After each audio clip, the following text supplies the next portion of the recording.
Yo, welcome back to another video. Today we are in the Open Great League, and let's try out a different team here. We're going to be using the Shadow Typhlosion paired with the Serperior and the Diggersby in the back. Shadow Typhlosion here is kind of an interesting pick because with a lot of water types around and just the pacing of the Typhlosion, it's very situational. But you can see here, it's going to be able to potentially get a shield. Okay, no shield from our opponent, which is kind of crazy. They decided to just tank the Thunder Punch. Good for them. And then you can see here, we're going to have to tank a move. We are going to be using going up against this Woobat. We are running the Hyper Beam Diggersby, so the Hyper Beam does go through, and now we know why they let it go, because they have the Marowak in the back. They think that Marowak 2 shields will win in the game. They're going to go for this Bone Club right here, but we are going to be able to survive that. We go for this Scorching Sand here. They have to shield and have to hope that we don't get the debuff. And then we're going to switch out into the Serperior here. This is a losing matchup. However, we are forcing them to use some energy, and we can chip away at the health of this Marowak. So Arrow Ace here gets it into the low green, finally into the yellow. We are able to get to another Arrow Ace here to chip away even further. Finally getting into the red, which is great. And now we have to decide we want to go into Diggersby or the Typhlosion. We have energy on our Typhlosion. However, we do go for the extra Incinerate. It does go through. And then we're going to switch out immediately into the Diggersby here, forcing them to use some energy to take out our Diggersby because we were very close to the Scorching Sand. And because of that, we are going to be able to farm down with the Incinerate from the Typhlosion. So GG Star Bunny able to win that game. You can see how Typhlosion is very clunky in several situations. So you're going to have to wiggle out of some situations, but Shadow Typhlosion, kind of a interesting pick. Here we go again. We got the Shadow Machamp versus the Shadow Typhlosion. Our Incinerates are mainly doing most of the damage. You can see right there, our opponent does allow another Incinerate to go through, so we shield and able to KO the Machamp. Looks like this is a Shadow Quagsire. We're going to go for the double Blast Burns here. Even though they're resisted, they deal roughly 50%. Oh, actually, with the Shadow, it does 60-70%. Then we're going to come back in here with the Serperior, looking to get the farm down. We can tank whatever move. Ends up being the Stone Edge. Good for them. And then they do have the Charger Bug in the back, and unfortunately for them, Diggersby here is going to be able to win this matchup. We are going to be able to tank the first move. X Scissor, neutral damage, and very minimal damage. Our own Scorching Sand here does go through. We don't get the debuff, which, not that we need, but it is unfortunate. We're going to go for another Scorching Sand. This is going to get the shield, and then we do get the debuff. So now these X Scissors are going to do even less damage. You can see right there, able to survive that. They do have 2 X Scissors. They need to get to at least 3 X Scissors at this point. So you're in good shape here. We're going to allow them to throw this X Scissor here.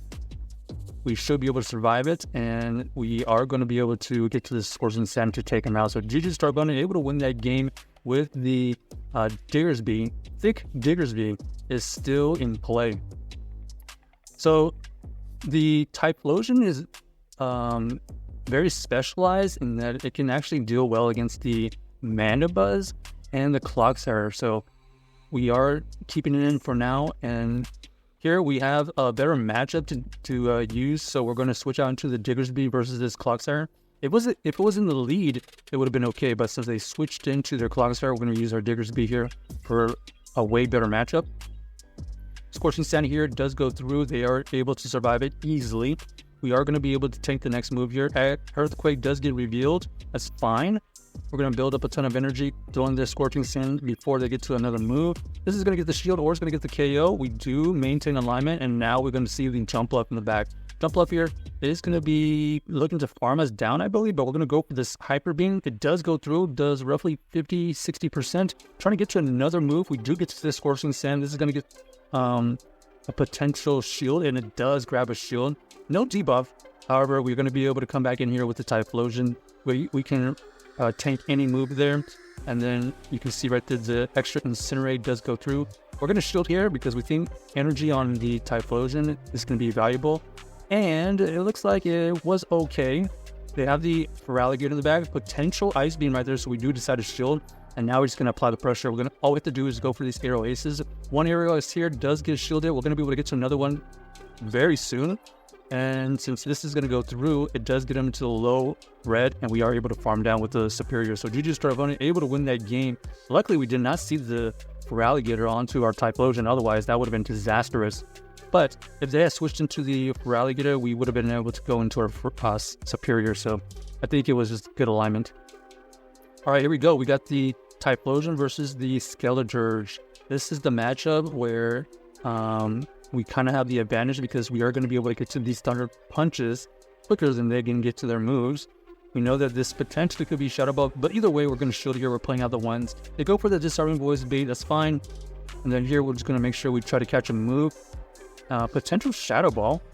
Okay, there it is. There's the Shadow Ball. So we do get the inefficient energy right there.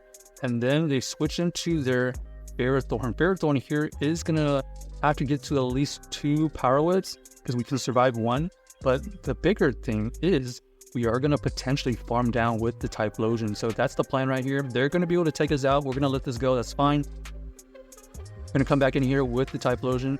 1 Incinerate goes through. 2 Incinerate goes through. They have to get to another move. We're going to fire off this Thunder Punch immediately and take it out. So that was good farm down. Our opponent here comes in with the, what is that? Tentacle? Is it Shadow? No Shadow Tentacle, but we do grab a shield with our own Thunder Punch right there. And we know that we don't have to shield here. This is not a Sludge Wave. Acid Spray is released, and that's fine. We're going to wait a turn and then throw this Arrow Ace to take out this Skeledirge and not take that Incinerate damage. And then we're going to be able to reach this Frenzy Plant right here, right before they get to the farm down. So looks like they are going to be able to farm us down. We do have 1 more Incinerate to get through to get to this Thunder Punch. We do get the Incinerate, and then looks like they go for the Acid Spray bait. We are going to be able to shield that, and then we are going to be able to end up with a Thunder Punch. So boom, down goes the Tentacruel, barely winning because of the Typhlosion. Typhlosion with that energy advantage and getting that energy versus the Ferrothorn was the key to that game right there. Storing up exactly what we needed and firing off the move exactly when we needed to. So it is like a high risk reward Pokemon to have, but you can see right here in certain situations, pretty good advantage. So here's the Clogsire matchup that we were talking about. This is going to apply a lot of pressure. This is going to be a shield, or it's going to get a lot of damage. They decided to let it go, and then we're going to switch out into the Diggersby here. Our opponent does reveal the Hypno. Hypno is going to shield the correct Hyper Beam, so interesting shield right there. So we're going to shield our own because they did build up a ton of energy. They reveal that they have Ice Punch.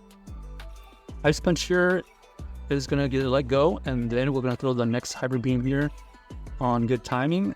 I believe they survived this. Okay, they actually double shield out of that situation. We're going to try to catch a Ice Beam. Okay, they actually go for the Thunder Punch, so that makes sense. They're going to switch back in here to their Wigglytuff, so nice catch by them. We could have gone for the Blast Burn, but we had our energy cut. And then you can see right here, they're going to be able to get to a move. This is going to be the Swift, so we don't have to shield that one. We're going to go for this Frenzy Plant right here to potentially take out this Wiggly and hope that we can win the game with our backline. Our opponent here ends up getting to a move. We know this is Ice Punch, so we're going to have to shield here. And then they are going to combo play into the Clogsire. Clogsire here is going to have to throw a move. Ends up being the Stone Edge. That's fine. We're looking for the farm down. We do get the farm down, and now we just got to make sure we get to a move. And we are going to be able to get to a Frenzy Plant here to take out the Hypno. So GG's to our opponent, able to win that game with the combination of the Serperior and the Typhlosion. Check out this team if you haven't already, and let us know if you enjoyed the video.